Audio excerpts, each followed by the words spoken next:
इस समय बांग्लादेश की सरकार जो जमात इस्लामी संगठन है उसकी खूब मदद कर रही है, जबरदस्त फंडिंग करा रही है जमात इस्लामी को। और जमात इस्लामी के लोग भारत के अंदर जो बॉर्डर के हमारे जिले हैं बंगाल के, चाहे वो मालदा है, अलीपुरद्वार है, कूच बिहार है, नादिया है, मुर्शिदाबाद है, वहां अंदर आके बहुत सारे अवैध निर्माण करवा रहे हैं।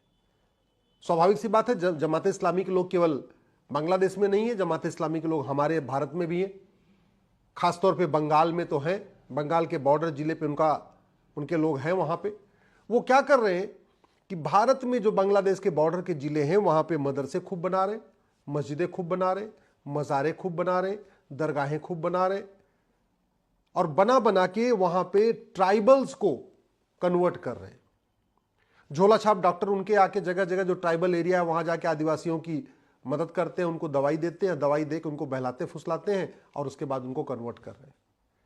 जो जमाती संगठन के लोग हैं उनके मौलवी आते हैं वहां मदरसे में, आदिवासी बच्चों को ले जाते हैं, पहले कुछ दिन पढ़ाने का बहाना करते हैं, पढ़ाते पढ़ाते पढ़ाते उनको कन्वर्ट कर रहे हैं। जो ट्राइबल्स हैं उनकी थोड़ी आर्थिक मदद करते हैं, जिनके माता पिता नहीं हैं, कोविड के दौरान चले गए या किसी और कारण से चले गए, उन बच्चों को बाकायदा कहते हैं चलो तुम्हें पढ़ाएंगे लिखाएंगे, और फिर उनको कन्वर्ट कर ले रहे हैं। ये बहुत बड़ा खेल चल रहा है हमारे भारत के अंदर, बंगाल के अंदर, और ये पूरा का पूरा खेल जो प्लान हो रहा है वो बांग्लादेश से हो रहा है, जमात इस्लामी कर रहा है, और उसकी पूरी की पूरी मदद कौन कर रहा है? वहां की सरकार करवा रही है। आईएसआई भी मदद कर रही है, वहां की सरकार भी मदद कर रही है। ये जो अंदर आ रहे हैं, चूंकि बॉर्डर खुला हुआ है, बॉर्डर पे बहुत कोई बड़ी दीवारें हैं नहीं, तो ड्रग स्मगलिंग भी यहां पे भारत के अंदर फैलाई जा रही है, ह्यूमन ट्रैफिकिंग भी की जा रही है, और कन्वर्जन का काम बहुत तेजी के साथ हो रहा है। तो सवाल है ये समाधान क्या है इसका? सबसे पहला समाधान यही करना पड़ेगा कि बीमारी, कहते हैं ना, जब बीमारी खत्म ना हो तो मरने का इंतजार नहीं करना चाहिए। बीमारी अगर खत्म ना हो तो दवा बदल देना चाहिए।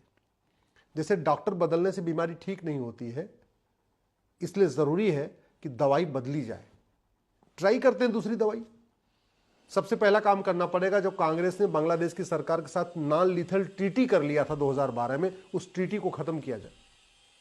नॉन लीथल ट्रीटी करके बांग्लादेश, हमारे भारत की सरकार ने हमारे बीएसएफ के जवानों को हाथ बांध दिया है। बीएसएफ के जवान गोली नहीं चलाते, दिखते रहते हैं वहां पे, उनको बस मुंह जबानी रोक सकते हैं लेकिन गोली नहीं चला सकते, और वो अंदर आते रहते हैं वहां पे लोग। दूसरा क्या काम करना पड़ेगा? बांग्लादेश का जो बॉर्डर है भारत का, उस पर ऊंची दीवार बनानी पड़ेगी। मैं तो कहता हूं 1 साल के लिए भारत के और जितने काम है उनको रोक दीजिए। 1 साल के लिए हाईवे का काम रोक दीजिए, एक्सप्रेसवे का काम रोक दीजिए, एयरपोर्ट का काम रोक दीजिए, ट्रेन जो रेलवे लाइनें बिछ रही उनका काम रोक दीजिए। जितने भारत के लेबर मिस्त्री हैं सबको बॉर्डर पे लगाइए, और बॉर्डर पे लगा के 25-30 फीट ऊंची दीवार बना दीजिए। पहले वैसे गांव में भी या शहरों में भी घर बाद में बनता है, पहले बाउंड्री बनाई जाती है, जिससे कम से कम पहले अपना प्लॉट सुरक्षित हो जाए, अपना एरिया सुरक्षित हो जाए, फिर घर बनता रहेगा। तो भारत के अंदर इतना विकास हुआ है पिछले 10-12 सालों में कि अगर 1 साल के अंदर 1 साल तक सारे विकास रोक दिए जाए और सबको लगा दिया जाए, जितनी कंस्ट्रक्शन कंपनियां हैं, चाहे लार्सन एंड टुब्रो है या और भी जितने कॉन्ट्रैक्टर हैं, सबको वहीं लगा दिया जाए बॉर्डर पे, भैया काम करो, सबसे पहला काम करो 30 फीट ऊंची दीवार बनाओ, तो 1 साल के अंदर हमारे बॉर्डर पे 25-30 फीट ऊंची दीवार बन सकती है। कोई बहुत बड़ा काम नहीं है, लेकिन उसके साथ साथ नियम कानूनों को बदलना पड़ेगा। भारत के अंदर जमात इस्लामी के लोग आते हैं, दुबई जमात इस्लामी के लोग नहीं जाते। भारत के अंदर जमात इस्लामी के लोग आते हैं, सिंगापुर नहीं जाते, कोरिया नहीं जाते, जापान नहीं जाते। जानते हैं क्यों? क्योंकि हमारे नियम कानून घटिया। जब तक आप अंग्रेजी कानूनों को 100% खत्म नहीं करेंगे, कांग्रेसी कानूनों को खत्म नहीं करेंगे, नया कानून नहीं बनाएंगे, तब तक भारत सुरक्षित नहीं हो सकता। सबसे पहले ये अंग्रेजों का जो 1861 का पुलिस एक्ट है, इसको बदल के, इसको खत्म करके एक 1 नेशन 1 पुलिस कोड बनाना पड़ेगा। पूरे देश की पुलिस के लिए एक नियम कानून बनाना पड़ेगा। इस कानून के कारण पुलिस सत्ता के गुलाम है। स्वाभाविक सी बात है, बंगाल की पुलिस स्वतंत्र और निष्पक्ष नहीं है, वहां के सरकार के डायरेक्शन पे काम करती है। सरकार चरमपंथियों के साथ कैसा व्यवहार करती है, कितना उनके खिलाफ स्ट्रिक्ट एक्शन लेती है, सबको पता है, उसमें बताने की जरूरत नहीं है। इसलिए जरूरत यह है कि सबसे पहले 1861 का पुलिस एक्ट बदला जाए और एक 1 नेशन 1 पुलिस कोड लागू किया जाए। दूसरा, वहां के जमात इस्लामी के लोग वहां के घुसपैठी भारत में इसलिए आते हैं क्योंकि घुसपैठ रोकने के लिए हमारा जो कानून है 1946 का 1946 का फॉरेनर एक्ट है, महा सड़ा हुआ कानून है, घटिया कानून है। अंग्रेजों ने ये भारत को सुरक्षित करने के लिए नहीं बनाया था, बस जस्ट आईवाश के लिए बनाया था। तो ये कानून नहीं बदलेगा तो घुसपैठ नहीं रुकेगी, जमाते इस्लामी के लोग आते जाते रहेंगे। इस कानून को खत्म किया जाए और जो नई भारतीय न्याय संहिता है उसी में एक चैप्टर जोड़ दिया जाए, ऑफेंस रिलेटिंग टू इन्फिल्ट्रेशन।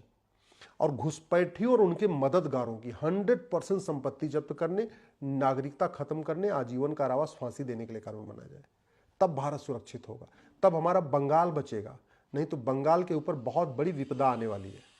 जो बांग्लादेश में हो रहा है, अगर हमने नियम कानूनों को नहीं बदला तो ये जो बंगाल है हमारा कलकत्ता, हावड़ा, या जो पूरा बंगाल, ये हमारे हाथ से निकल जाएगा। पूरे बॉर्डर की डेमोग्राफी बदल चुकी है। उसका मूल कारण है घुसपैठ, धर्मांतरण, जनसंख्या विस्फोट। तो घुसपैठ रोकने के लिए भी कठोर कानून बनाना पड़ेगा, धर्मांतरण रोकने के लिए भी कठोर कानून बनाना पड़ेगा। जो घुसपैठियों और धर्मांतरण कराने वालों की मदद करते, पहले उनको जेल में डालना पड़ेगा। वो हमारे भारत के ही लोग हैं, इसलिए इस कानून को बदलना पड़ेगा सबसे पहले। तीसरा काम करना पड़ेगा, ये जो कांग्रेस ने बनाया था 1992 में माइनॉरिटी कमीशन, इसको खत्म करना पड़ेगा। घुसपैठियों को अल्पसंख्यक बना बना के उनको सारी सुविधाएं दी जा रही है। जमाते इस्लामी के लोग जो है माइनॉरिटी के नाम पे दुनिया भर का फायदा उठा रहे हैं। जमाते इस्लामी के लोग इस कानून के कारण पूरे जगह जगह मदरसे खोलते चले जा रहे हैं माइनॉरिटी बन के। इसलिए मैं कह रहा हूं, भारत सेकुलर हो चुका है, भारत में सब एक समान है, नो माइनॉरिटी नो मेजॉरिटी, सब एक समान है। जब तक हम कांग्रेस के कानूनों को 100% खत्म नहीं करेंगे या उनको नहीं बदलाव करेंगे, भारत बचेगा नहीं। ये कांग्रेस ने कानून भारत को बर्बाद करने के लिए बनाया था 1992 में, जो माइनॉरिटी कमीशन एक्ट बनाया। माइनॉरिटी कौन है डिफाइन नहीं किया, माइनॉरिटी कमीशन बना दिया, माइनॉरिटी अफेयर मिनिस्ट्री बना दिया, माइनॉरिटी के नाम पे हजारों करोड़ का बजट, और जगह जगह जो मदरसे बनते जा रहे हैं इसी कानून के कारण बन रहे हैं। इसको खत्म करना पड़ेगा। इस समय वहां पे बंगाल में जो जमाते इस्लामी के लोग हैं, जगह जगह दरगाहें बना रहे हैं, मज़ारे बना रहे हैं, पक्का कब्रिस्तान बना रहे हैं, उनको बना बना के उसको वक्फ प्रॉपर्टी डिक्लेयर करते जा रहे हैं। इस वक्फ एक्ट को कंप्लीट खत्म करना पड़ेगा। केवल अमेंडमेंट से बात नहीं बनेगी, इसको खत्म करना पड़ेगा। एक uniform charity code, uniform endowment code, uniform property code बनाना पड़ेगा। समान दान संहिता, समान धर्मस्थल संहिता, समान संपत्ति संहिता। ये केवल अमेंडमेंट करके इससे कोई फायदा नहीं होगा, कोई बहुत ज़्यादा बदलाव नहीं होगा। जो 10 लाख एकड़ ज़मीन कब्जा हो चुका है वो वापस भी नहीं ले पाएंगे बदलाव करके। इसको ख़त्म करके इसको वापस ले सकते हैं। आपको ये कांग्रेस ने एक और जो कानून बनाया था भारत को बर्बाद करने के लिए, FCRA बनाया था 2010 में। इसका नाम है foreign contribution regulation act. Actually ये जो फॉरेन विदेशी चंदा आता है उसको कंट्रोल करने के लिए नहीं है, ये बाहर से, ये भारत के देश विरोधियों को चंदा दिलवाने के लिए कानून बनाया था। कांग्रेस कानून बनाती है, नाम बड़ा अच्छा रखती है, लेकिन उसका जो काम होता है वो बहुत विषैला होता है। कांग्रेस पे भरोसा नहीं कर सकते आप। और जब तक ये कानून नहीं बदलेगा, FCRA खत्म नहीं होगा, तब तक फॉरेन फंडिंग नहीं रुकेगी अलगाववादियों, कट्टरपंथियों और जमातियों के खिलाफ लिए। और जब तक फंडिंग नहीं रुकेगी तब तक न धर्मांतरण रुकेगा, ना घुसपैठ रुकेगी, कोई भी अवैध निर्माण नहीं रुकेगा। इसको खत्म करना पड़ेगा, एक नया कानून बनाना पड़ेगा। भारत में अगर आपको भारत को सुरक्षित बनाना है तो 1955 का सिटीजनशिप एक्ट बदलिए। भारत में आज तक किसी की नागरिकता नहीं गई, आतंकवादी हो, अलगाववादी हो, कट्टरपंथी हो, जिहादी हो, मिशनरी हो, धर्मांतरण कराने वाला, घुसपैठ कराने वाला, उनकी मदद करने वाला, किसी की नहीं नागरिकता गई। क्यों? 1955 का कानून महाघटिया है, बदलना पड़ेगा।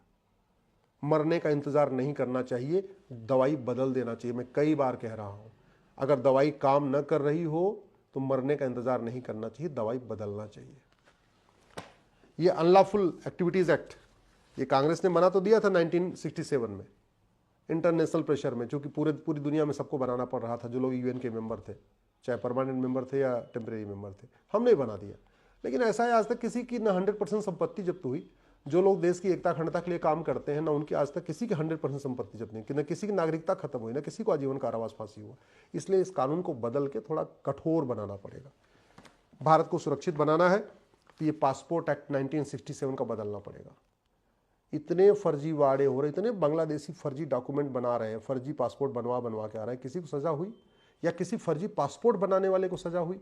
न बनवाने वाले को सजा हो रही, न बनाने वाले को हो रही है। तो फर्जी पासपोर्ट बनता जा रहा है। भारत को सुरक्षित बनाने के लिए इसको भी बदलना पड़ेगा। बांग्लादेशी बड़ी मात्रा में भारत में ड्रग स्मगलिंग कर रहे हैं, ड्रग स्मगलिंग करके हमारी यंग जनरेशन को बर्बाद कर रहे हैं। युवाओं को नशीली दवाइयाँ दे दे के वो जो है नपुंसक बना रहे हैं, और युवतियों को नशीली दवाइयाँ दे दे के बाज बना रहे हैं। लड़के नपुंसक हो रहे हैं, लड़कियाँ बाज होती चली जा रही हैं। ये जो ड्रग स्मगलिंग के खिलाफ कानून है ना, इसको बदलना पड़ेगा। इसमें फांसी देने की व्यवस्था करनी पड़ेगी, चाहे वो ड्रग स्मगलिंग करने वाले हों या उनके मददगार हों। भारत के लोग जो घुसपैठियों की मदद करते हैं, जमातियों की मदद करते हैं, किस लिए? पैसे, उनको पैसे मिलता है।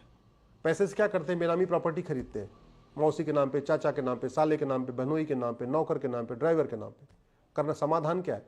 ये बेनामी प्रॉपर्टी एक्ट को बदला जाए, बेनामी प्रॉपर्टी खरीदने वालों की 100% प्रॉपर्टी जब्त करने, नागरिकता खत्म करने और आजीवन कारावास, फांसी देने के लिए व्यवस्था किया जाए।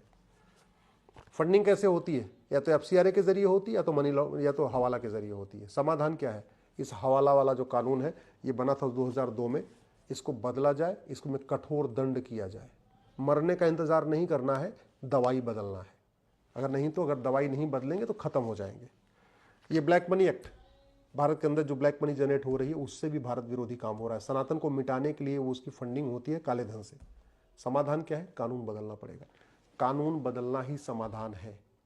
मैं कितनी बार कह चुका हूं, डॉक्टर लाख अच्छा हो, दवाई घटिया हो, बीमारी ठीक नहीं होती। शासक लाख अच्छा हो, नियम कानून घटिया हो, तो देश सुरक्षित नहीं होता। भारत को सुरक्षित करना है, सनातन को सुरक्षित करना है, हिंदुओं को बचाना है, डेमोग्राफी में जो बदलाव हो रहा है इसको रोकना है, तो नियम कानूनों को बदलना पड़ेगा। घुसपैठ नियंत्रण, धर्मांतरण नियंत्रण, जनसंख्या नियंत्रण के लिए कानून बनाना पड़ेगा। भारतीय न्याय संहिता में एक नया चैप्टर जोड़ना पड़ेगा, offence relating to religion, offence relating to conversion, offence relating to infiltration, offence relating to land grabbing. इसके लिए आपको अलग अलग इसमें चैप्टर जोड़ना पड़ेगा। अवैध निर्माण रोकने के लिए, धर्मांतरण रोकने के लिए, घुसपैठ रोकने के लिए कानून बनाना पड़ेगा, तब जाके भारत बचेगा। नहीं तो ऐसे खबरें आती जाएंगी और लेकिन समाधान नहीं होगा। केवल रोज खबरें आएंगी कि यहाँ ये हुआ, जमातियों ने ये किया, ये किया, ये किया, लेकिन रुकेगा नहीं।